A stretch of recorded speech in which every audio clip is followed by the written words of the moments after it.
Medical करवाने के बाद हॉस्पिटल के दरवाजे से जस्ट बाहर ये निकले हैं, वहां पर कई गाड़ियां खड़ी थी पिस्टल और लाठियों के साथ, कई गाड़ियां थी, पूरा हॉस्पिटल उन्होंने कवर कर रखा था। ये आवाज उठाते हैं, उनको अच्छा नहीं लगता, वो यही चाहते हैं कि दब कर रहे हैं। क्यों दब कर रहे हैं हम सर? हमें भी हक है खुलकर जीने का, जबकि हम मेहनत कर रहे हैं। हम दब कर नहीं रह सकते। सिर्फ आवाज उठाने की वजह से उन्होंने ये सब कुछ करवाया है, क्योंकि हम दलित समाज से संबंध रखते हैं, शायद इसलिए। जो कि हमारे बच्चों को गंदा बोलते हैं। किस तरह से बोलते हैं चमारिन वगैरह हो गया, जैसे कि चमारिन हो गई, ढेड़नी हो गई, इस तरीके से ये लोग हमारे बच्चों को बोलते हैं। हैं? पुलिस आप पर दबाव बना रही है फैसले के लिए, ऐसा कुछ है? जी बिल्कुल बना रही है। सिर्फ पुलिस ही नहीं, ये लोग भी बहुत दबाव बना रहे हैं, अलग अलग जगहों पर जा रहे हैं कि फैसला कर लीजिए, फैसला कर लीजिए, फैसला कर लीजिए। जो भी गया है वो हम देने को तैयार हैं, लेकिन ये हमारा गया है ना, ये कोई नहीं दे सकता है। इसके लिए हम फैसला नहीं कर सकते। भीम आर्मी के लोग आए? जी काफी हेल्प हो रही है उनकी, शायद उनकी हेल्प से हम तक एसीपी सर पहुंचे हैं, वो हमारे बयान लेकर गए थे। तो उन्होंने क्लियर बोला कि ये दोनों जा रहे हैं चमार के लड़के, नीली जैकेट वाले, इतना तो उन्होंने सर बोला था। और जैसे ही सामने स्विफ्ट गाड़ी खड़ी थी, उसमें से लाठी डंडों के साथ हमारे ऊपर ये घटना घटी, जिसमें कि मेरा राइट पैर डैमेज है, बिल्कुल एक तरह से रॉड पड़ी है उसके अंदर। बाकी आप हमारी ये कंडीशन देख सकते हैं, ये हमारी कंडीशन है सर। लेफ्ट हैंड की कोहनी पर टांके हैं, फ्रैक्चर भी है। ये इनका पूरा शोल्डर, लाठियों से पूरे शोल्डर पर इनके पर वार किया गया है। ये हाथ बिल्कुल ये हिला भी नहीं सकते हैं, लाठियों से वार किया गया है दोनों पैरों पर। ये पैर पूरा सूजा हुआ है, ये उंगली, इसमें भी फ्रैक्चर है। और यहाँ पर ये इसमें 6 टांके हैं, इसमें 3 टांके हैं। जैसे ही मेडिकल से निकले हैं, बीच रोड पर हम लोगों को कुत्ते की तरह घसीट के मारा है सर।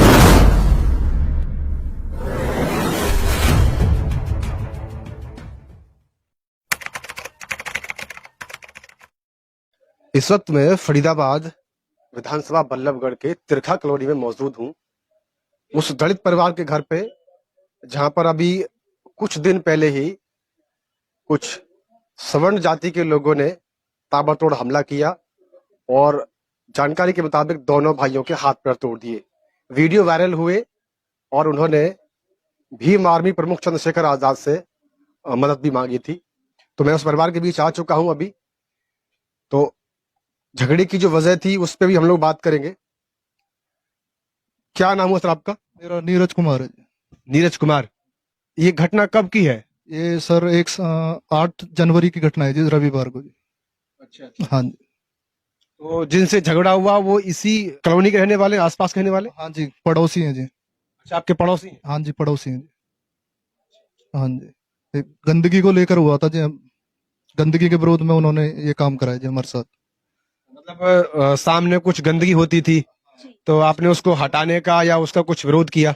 उसका विरोध किया था तो उन्होंने जी हमारे साथ हाथापाई करी है, और 2 बार हाथापाई करी है जी, एक बार सिविल अस्पताल में और एक बार घर पर। जिनके साथ झगड़ा हुआ है वो ठाकुर समाज से संबंधित हैं, और इनके बड़े भाई हैं, उनके जस्ट सामने उनका घर है। और काफी टाइम से ये गंदगी को लेकर विवाद चल रहा था। अभी भी उन्होंने आवाज उठाई, उनके साथ कोई नहीं था, अकेले थे वो सिर्फ। तो उनको अकेले देखकर उन पर हाथापाई कर दी। तो झगड़े की वजह सिर्फ ये है कि सामने गंदगी होती है और आपने उसका विरोध किया? अच्छा। तो वो ये चाहते थे कि हम आवाज किसी भी चीज के लिए ना उठाएं, सब कुछ चुपचाप बर्दाश्त करते रहें। आवाज उठाने की वजह से आज उन्होंने ये सब कुछ किया है और करवाया है बाहर के लोगों को बुलाकर।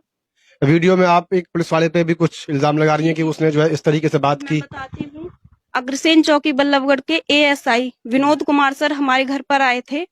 तो उन्होंने बोला है कि आप लोग चौकी भेज देना अपने घर वालों को। तो मैंने ही बोला था, मैं थी सबसे आगे, कि सर हमारे घर पर कोई मेल मेंबर मौजूद नहीं है फैमिली का जो चौकी तक जाए, हम लेडीज हैं, हम आ जाएंगे। तो उन्होंने भी बहुत ऊंची टोन में मुझे जवाब दिया कि नहीं, लेडीजों का उधर कोई काम नहीं है, अगर तुम्हारे घर में कोई भी जेंट्स मौजूद है उसको भेज देना, वहाँ लेडीजों का कोई काम नहीं है। मैंने उनसे सर पूछा, जब कोई है ही नहीं तो कौन आएगा? तो वो बात बिना कुछ बोले वो चले गए, निकल गए। और भी बहुत सारी बातें हुई थी। उन्होंने ये बोला, मैंने बोला कि कोई भी नहीं है, कि जब उन पर हाथ छोड़ोगे पहले तुम, तो वो तो पिटवाएंगे ही, फिर वो तो पीटेंगे ही फिर। तो उन्होंने ये बोला है, बहुत सारी बातें उन्होंने ऐसी हमसे बोली हैं, बहुत मिसबिहेव किया है। उस वक्त जब सिर्फ औरतें हम लोग घर पर मौजूद थी, हमारे घर पर खड़े होकर उन्होंने इस टोन में बात की है।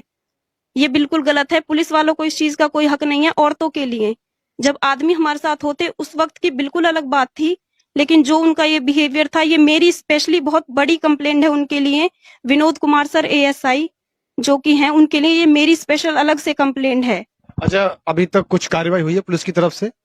जी, कार्रवाई सिर्फ इतनी हुई है, पुलिस वाले भी आए थे, एसीपी सर भी आए थे, सिर्फ वो आए थे, उनकी तरफ से कोई रिपोर्ट नहीं आई, दिन दे दिए गए हैं, इतना वेट कीजिए, वेट नहीं कर सकते हम। कि झगड़े की जो वजह है, अगर इसकी बात करें तो यहाँ सफाई को लेकर के पहले जी, गंदगी जो हो रही थी और उसको सिर्फ लेकर के अभी- कहा सुनी हुई, जी, लड़ाई हो गई। जी, बिल्कुल, उसके बाद आप लोग मेडिकल के लिए गए, जी। तो मेडिकल से लौटते वक्त आपको पीटा गया है, मेडिकल घेर करके से मारा गया है। लौटते वक्त नहीं सर, जस्ट मेडिकल के दरवाजे से, ये मेडिकल करवाने के बाद हॉस्पिटल के दरवाजे से जस्ट बाहर ये निकले हैं, वहां पर कई गाड़ियां खड़ी थी, पिस्तौल और लाठियों के साथ कई गाड़ियां थी, पूरा हॉस्पिटल उन्होंने कवर कर रखा था।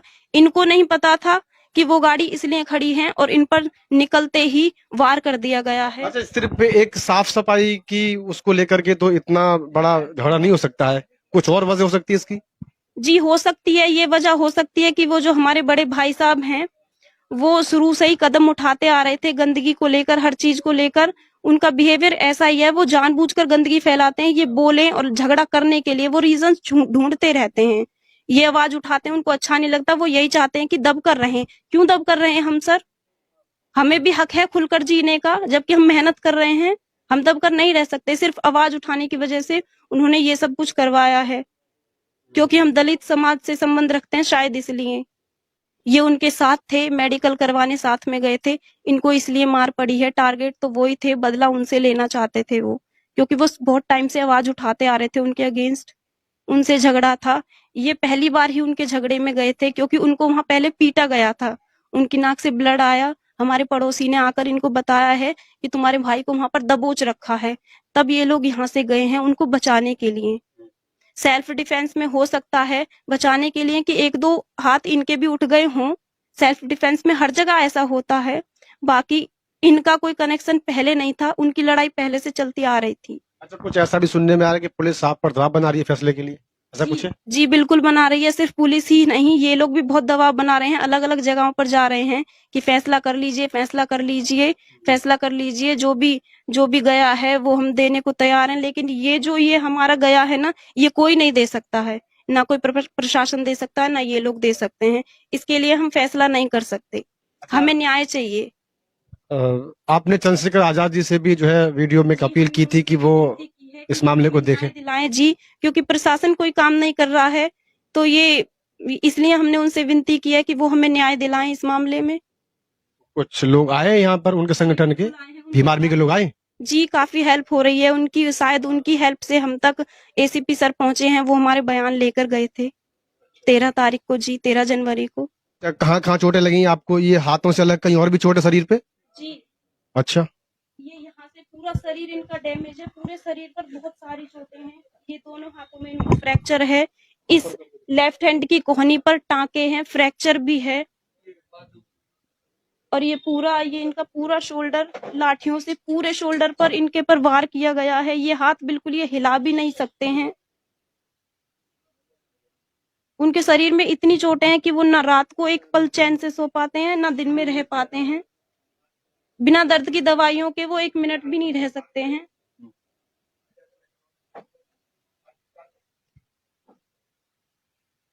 इस पर पूरे घुटने पर नील पड़े हुए हैं, इस तरीके के लाठियों से वार किया गया है दोनों पैरों पर। ये पैर पूरा सूजा हुआ है, ये उंगली, इसमें भी फ्रैक्चर है, और यहाँ पर ये इसमें 6 टांके हैं, इसमें 3 टांके हैं, और यहाँ पर इस तरीके का नील यहाँ पे बैक में भी है।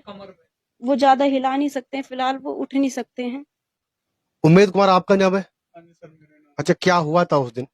सर हुआ ये था कि ये करीबन 2018 में डेयरी के खिलाफ मेरी एक आवाज उठी पड़ी है उसके लिए, तो इसने मेरी बच्चों को कुछ मिसबिहेव, जातिवादिक सूचक शब्द बोले थे। तो ये डेयरी की जो गंदगी करता है उसको मैंने डेयरी हटाने के लिए कंप्लेंट मेरी पहले से चली हुई है। तो अभी करंट में मेरा वहां मकान बना है, तो एक गटर है जिसके ऊपर मैंने जो पाइप लगा के एक जाली लगा दी थी, उसमें ये कुत्तों की लेटरिंग और वहां से गंदगी लाके डालता था, जयप्रकाश भाटी। उसको मैंने इस तरीके से पहले भी बोला था, भाई कई बार कि यहाँ पे गंदगी मत फैलाया कर। उस दिन पर्सनली मैं उसको लास्ट बोलने गया था, भैया मैंने कि भैया ऐसे इस तरीके की है, मैंने कि तू यहाँ मत डाला कर। उसने मुझे ईख से मारना चाहा, गन्ना जो होता है, उसने मेरे गलेबान पकड़ा, तो वहां से हम लोगों को 2 भाइयों ने अलग कर दिया, हम अपने घर आ गए। बाद में एक छोटा सा कोई काम था, तो हम गली में उस तरीके से गए थे किसी काम के लिए, तो वहां पे उस शिव कुमार का लड़का, शिव कुमार की वाइफ, हरीश जो लड़का है, और मुकेश की वाइफ, और नरेश, ये बंदे वहां पर खड़े हुए थे विद उनके हाथ में एक छोटी सी, जो उनके शिव कुमार की वाइफ है, एक रॉड थी, और नरेश के हाथ में डंडा था। तो उन्होंने, नरेश ने मेरे बेटे की तरफ जो मारने की कोशिश करी, तो मैंने बेटे को साइड किया। हरीश ने मेरी गर्दन को पकड़ा और मुझे घूंसे से, हाथों से जिस तरीके से मारना चाहा उस तरीके से उन्होंने मुझे मारा। तो ये मेरा पूरा मुंह से ब्लड वगैरह आने लगा। तो यहाँ से मैं किसी बच्चे को लेके मेडिकल के लिए गया, कुछ पैसे थे मेरे जेब में, तो जो भी वहां पे गया, तो अकेला वहां पे मैं गया था, कोई भी मेरे साथ नहीं था।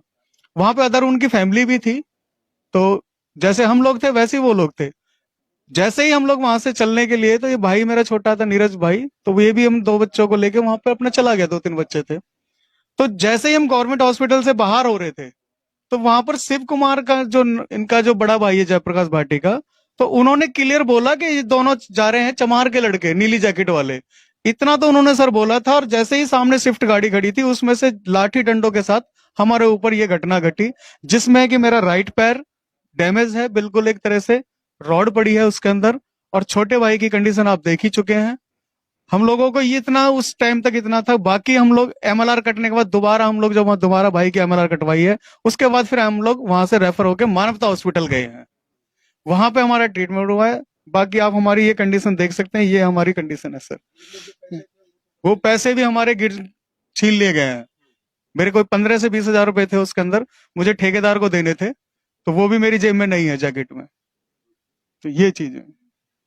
अच्छा, ये शीवर को लेकर के जो है झगड़ा बढ़ा, और यहाँ जो विवाद हुआ, आपको चोटें लगी और आप इसका मेडिकल करवाने के लिए अस्पताल गए। तो अस्पताल से निकलने के बाद ही उन लोगों ने मौका देख के आप पे हमला किया। दूसरा अटैक था। मेडिकल से निकलने के बाद, जैसे ही हम मेडिकल से निकले हैं, बीच रोड पर हम लोगों को कुत्ते की तरह घसीट के मारा है सर। ये वहां पे सारी घटना हुई थी। करीबन 30 से 35 लड़के थे, 6-7 गाड़ियां थी करीबन वहां पे। अच्छा, सुनने में आ रहा है कि आपके खिलाफ भी जो है मुकदमा दर्ज है। हाँ, मेरे खिलाफ भी मुकदमा दर्ज किया हुआ है, जो भी उनकी कार्रवाई है। अगर मैं इस चीज में गलत पाया जाता हूं, तो मेरे साथ जो भी कार्रवाई की जा सकती है वो कर सकते हैं। उन लोगों के खिलाफ कुछ कार्रवाई हुई है अभी तक कोई पुलिस के कार्रवाई द्वारा? नहीं हुई है सर। पुलिस वालों ने हमसे टाइम मांगा था, अब तक 24 घंटे मांगे थे 2 दिन पहले हमसे, वो भी बराबर हो चुके हैं। अभी तक किसी की उस पक्ष से कोई भी गिरफ्तारी नहीं है। भीम आर्मी के लोग आए आपके पास? हाँ, आज आ रहे हैं, भीम आर्मी के लोग भी आ रहे हैं। भीम आर्मी संगठन से मैंने अपने खुद उनको बोला है कि मुझे इससे सहायता चाहिए, न्याय चाहिए इस चीज से।